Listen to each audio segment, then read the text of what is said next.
हमारी फिल्म जल्द शुरू होने वाली है शायद। रिवा साहिबा, इस बार नहीं, चलो मेरे साथ। यहाँ क्या चल रहा है? For God's sake, Riva, phone तो उठाओ प्लीज।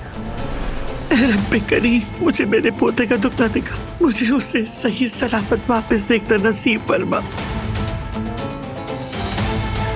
रिवा, वो पासपोर्ट वाला काम जल्दी करो, जल्दी, टाइम नहीं है मेरे पास। खैरियत तो है हसन साहब, इस सब में तुम्हारा कोई हाथ है और तुम भागने की कोशिश कर रहे हो ना।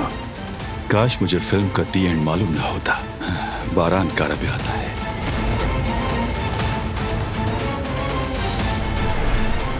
और अपने भाई को खुद मार डालता है।